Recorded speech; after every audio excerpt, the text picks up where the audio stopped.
Ladies and gentlemen and assembled students, we are deeply honored to have amidst us our esteemed chief guest, Shri Shankar Bhai Chaudhary, Honorable Speaker of Gujarat Legislative Assembly. We welcome you, sir.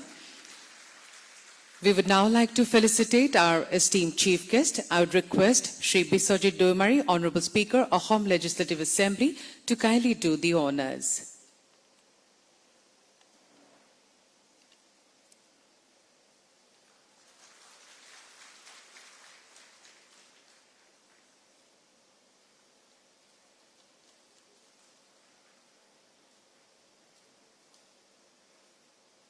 I'd now request our esteemed chief guest, Shri Shankar Bhai Chaudhary, Honorable Speaker, Gujarat Legislative Assembly, to kindly deliver his valuable speech.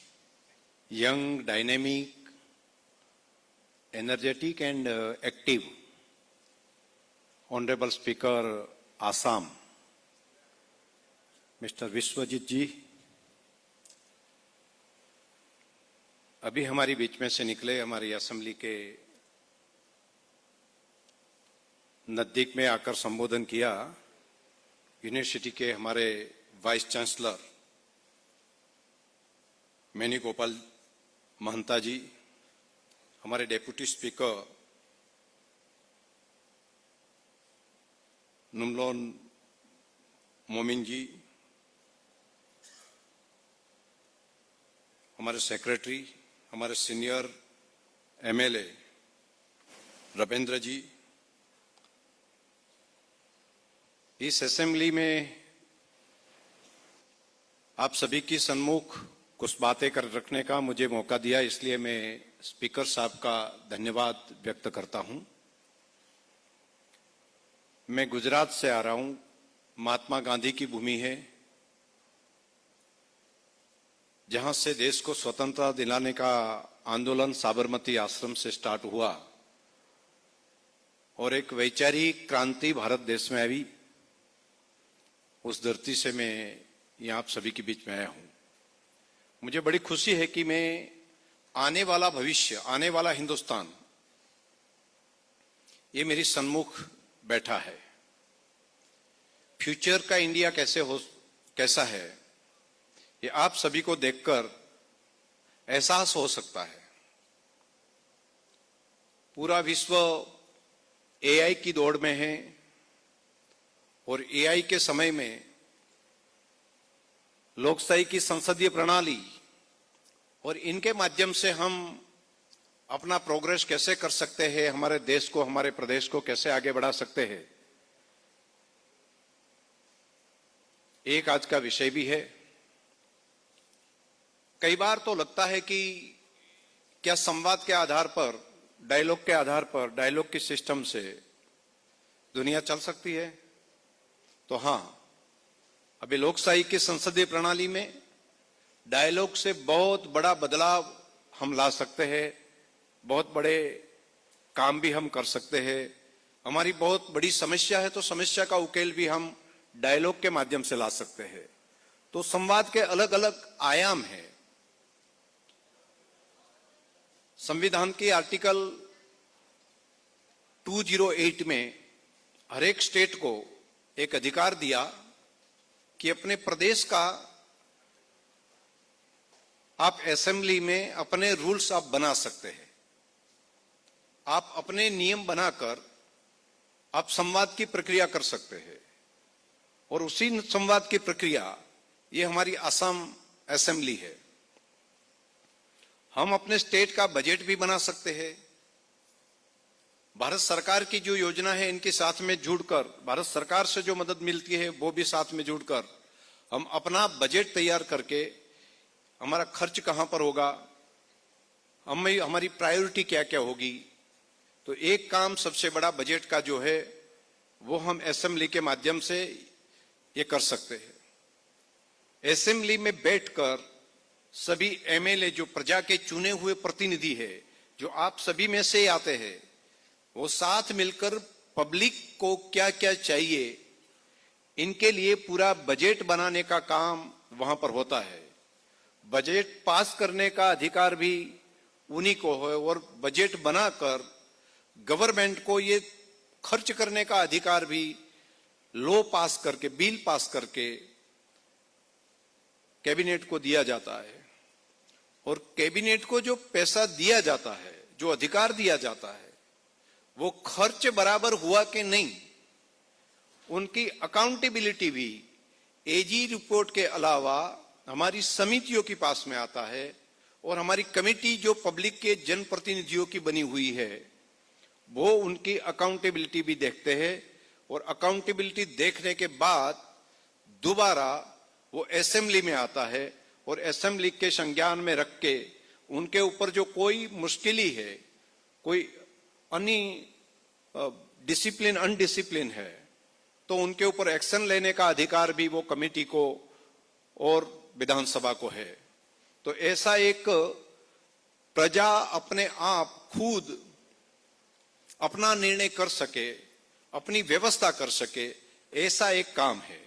दूसरा काम, public को लगे कि एक कानून में हमें बदलाव करना है, नया बिल पेश करना है, नया बिल पारित करना है, नया कानून बनाना है, तो संविधान की मर्यादा में रहकर ये असेंबली वो काम भी कर सकती है।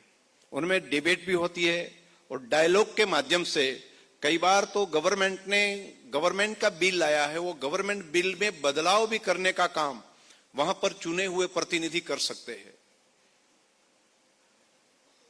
तो एक बहुत बड़ा अधिकार लोकशाही व्यवस्था में ये अपनी असेंबली को मिला है। मैं आप सभी को हमारे बंधु भगिनी है, हमारे भाई बहन है, उन सभी को बोलूंगा कि आने वाला भविष्य, इनमें हमें राजनीति से दूर नहीं रहना है।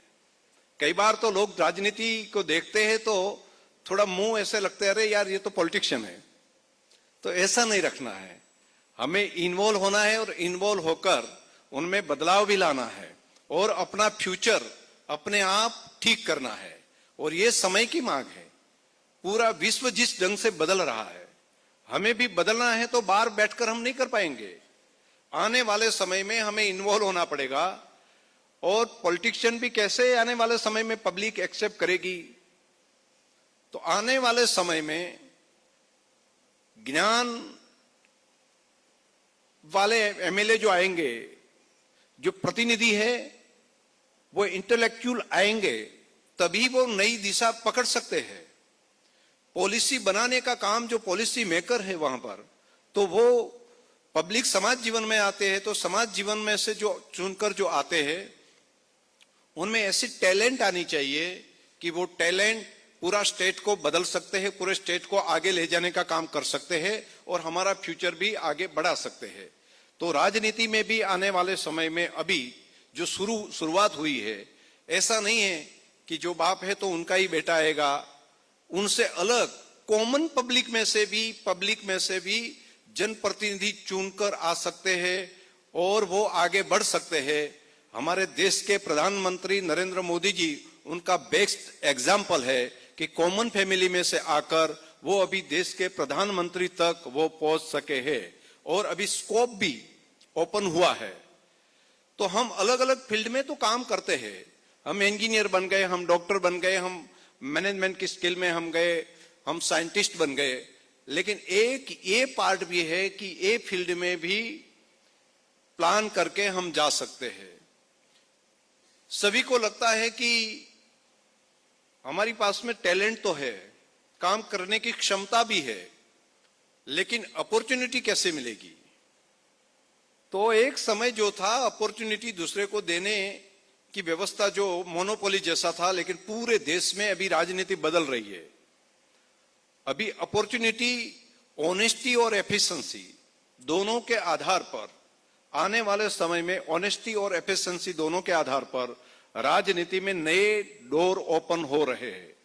और यही नए डोर जो ओपन हो रहे हैं, उनमें हम अग्रेसिव होकर ये काम को आगे बढ़ा सकते हैं।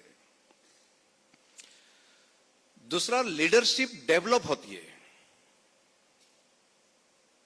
लीडरशिप डेवलप करने के लिए हमें पब्लिक के साथ में जुड़ना है। मैं एक एग्जांपल देता हूं।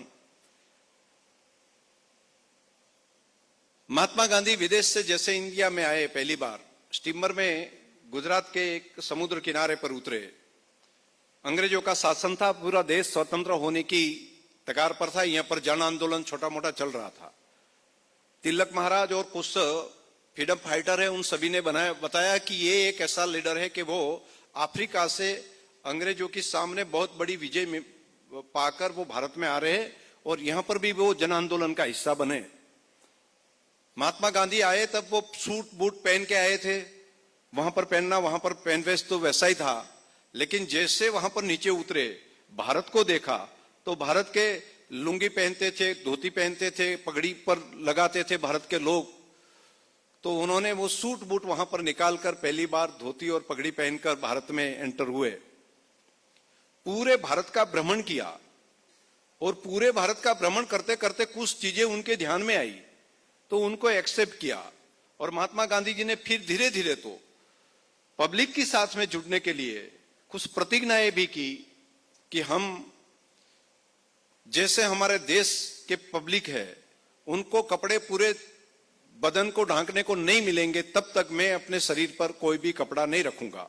और बैरिस्टर होते हुए पूरे जीवन उन्होंने इस ढंग से वो जिए। दूसरी बात, सभी पब्लिक को जाकर मिले तो रास्ते में चर्चा आई कि पूरे भारतवर्ष में घूमते हैं तो वहां पर एक शब्द बार बार आता है, दो आदमी मिलते हैं तो साथ में बोलते हैं राम राम।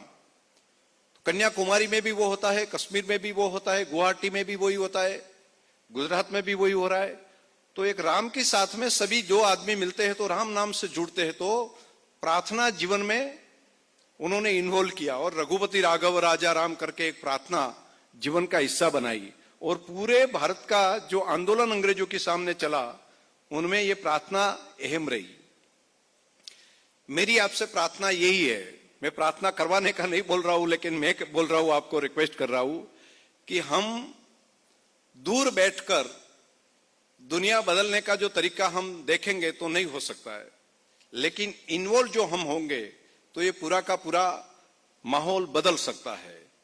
जैसे 10 साल पहले कोई बोले कि सोशल मीडिया क्या हो सकता है, सोशल मीडिया की क्या स्ट्रेंथ हो सकती है, एफबी क्या हो सकता है, एक्स क्या हो सकता है, ट्विटर क्या हो सकता है, इंस्टाग्राम क्या हो सकता है, तो कोई पहले सोच ही नहीं सकते थे कि अरे अरे ये क्या कर सकते हैं, इनका कोई क्या बदलाव है।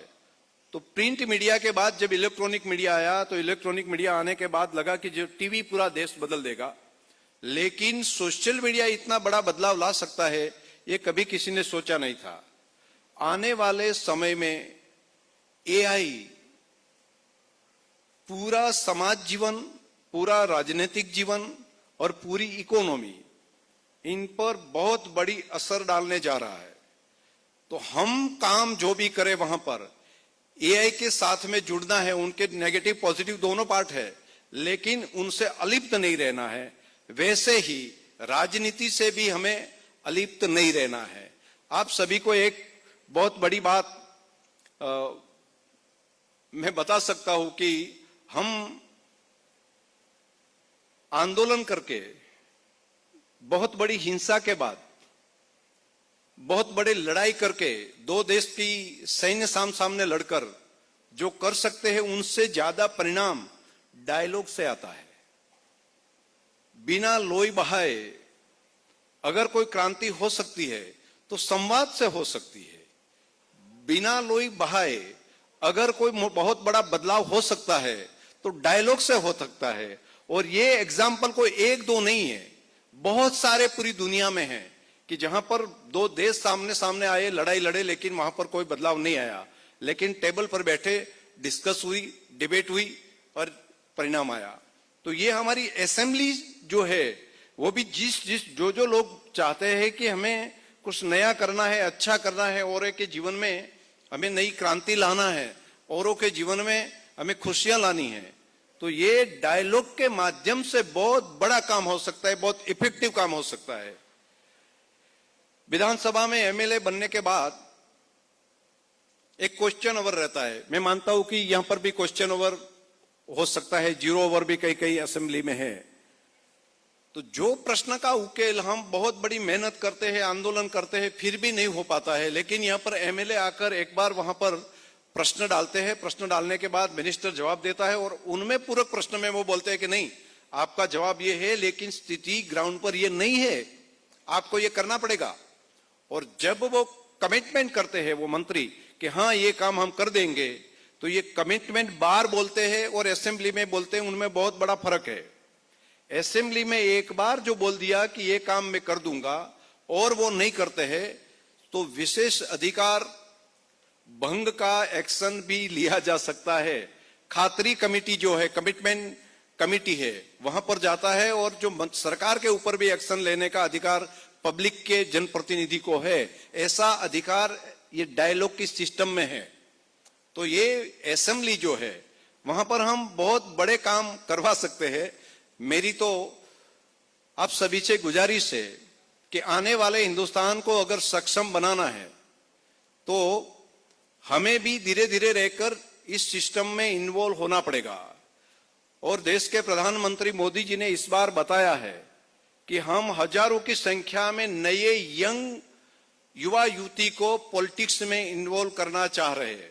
तो एक कोई पॉलिटिकल पार्टी भी, मैं और विश्वजीत साहब, हम कोई पॉलिटिकल पार्टी से अलग है। जब स्पीकर बनते हैं तो उनसे अलग रहते हैं, वहां पर रिजाइन करके हम आते हैं। लेकिन कोई एक पॉलिटिकल पार्टी ने ये डिसीजन भी लिया है कि हम नए यूथ को इन्वॉल्व कर रहे हैं नए आने वाले भारत के भविष्य के लिए। तो एक नई अपॉर्चुनिटी भी ये हमारे समय में आई है। ये हमारा, हम सभी का सद्भाग्य है। मुझे यहाँ पर बुलाया, मैं गुजरात के डेवलपमेंट की धरती से यहाँ पर आया हूँ, अमूल से जुड़ा हूँ और अमूल दूध और उनकी प्रोडक्ट जो है उनमें एशिया लार्जेस्ट डेयरी कोऑपरेटिव है, उनका चेयरमैन भी हूँ। तो इस नाते आसाम के साथ में मेरा जुड़ाव भी है और साथ में मिलकर कोऑपरेटिव स्वभाव से हम सब साथ में मिलकर काम कर सकते हैं। मैं तहे दिल से आपके चेयरमैन जी का आभारी इसलिए हूं कि वो काफी नए काम, हमारी सीपीए की जो कॉन्फ्रेंस होती है वहां पर हमारे स्पीकर काफी एक्टिव रहते हैं। कोई भी कोरम है वहां पर अलग अलग असेंबली के स्पीकर आए तो स्पीकर के साथ में भी असम की बात, यहाँ पर नए नए इनिशिएटिव लिए हैं, वो चर्चा वहां पर होती है। और कई लोग असम की ये चीज देखकर सीखते भी है। आपने फेसलेस व्यवस्था, अभी पेपरलेस व्यवस्था बना दी है पूरी असेंबली को, तो आपने बहुत बड़ा काम किया है। हमारी असेंबली वरना इतने ज्यादा कागज के थप्पे लगते थे और बहुत सारे पेड़ कट जाते थे, लेकिन अभी आपकी असेंबली ने पेपरलेस असेंबली बनाने का काम किया है। मैं अध्यक्ष जी का तहे दिल से धन्यवाद भी आपका करता हूं। नए जैसे ये कोरम जो है, ये अभी तक कोई असेंबली में ऐसा कोरम नहीं था कि वो यूथ के साथ में संवाद करे, डिबेट करे। लेकिन ये भी नया एक इनिशिएटिव आपने लिया कि यंग जनरेशन को इन्वॉल्व करने का काम किया है। हम हक की बात करते हैं, लेकिन संविधान में हक और फर्ज दोनों एक सिक्के की दो बाहु है, दोनों साइड है। तो ये बात भी यहां तक थी, हम किसी भी बात में हम हमारा अधिकार मांगते हैं तो हमारा रिस्पॉन्सिबिलिटी भी साथ साथ में जुड़ जाती है। हम एमएलए बनते हैं तो विशेष अधिकार मिलता है, लेकिन इनके साथ साथ में हमारी रिस्पॉन्सिबिलिटी, हमें इस ढंग से बात करना है, हम ऐसे व्यवहार करना है, ये सब भी साथ साथ में रिस्पॉन्सिबिलिटी भी आ जाती है। हम बोलते हैं कि पुलिस हमारी फरियाद ले, तो साथ साथ में नियम का पालन करना वो भी हमारा कर्तव्य बन जाता है। तो हक और फर्ज, अधिकार और रिस्पॉन्सिबिलिटी दोनों एक सिक्के की दो पहलू है। अध्यक्ष जी ने एक नया काम जो यहाँ पर किया है, पूरी असेंबली में एक हॉस्पिटल की व्यवस्था भी वहां पर कर दी है और एमएलए भी जिम कर सके, ऐसा भी आपने एक व्यवस्था करवाई है। बहुत बहुत धन्यवाद मैं करता हूं। और पूरी लाइब्रेरी जो है वो आपने ऑनलाइन किया है। अध्यक्ष जी, आपको तहे दिल से बहुत अभिनंदन करता हूं। हमारी लाइब्रेरी अभी पूरी ऑनलाइन हम नहीं कर पाए हैं, अब हमारा काम अभी चल रहा है, लेकिन आप काफी एडवांस है। आपको बहुत शुभकामनाएं भी देते हैं। आप सभी को बहुत बहुत धन्यवाद। यंग बंधु भगिनी को मिलकर बड़ी खुशी हुई। आपको गुजरात की ओर से निमंत्रण भी देता हूं कि गुजरात की असेंबली देखने अध्यक्ष जी एक बार यंग बंधु भगिनी जो है उन सभी का भी यूनिवर्सिटी के साथ में जुड़कर करवाइए, तो गुजरात भी दिखाएंगे, गुजरात का डेवलपमेंट भी दिखाएंगे और वहां भी काफी अच्छी बातें हैं, वो भी हम एक दूसरे के पास में सीखेंगे। बहुत बहुत धन्यवाद।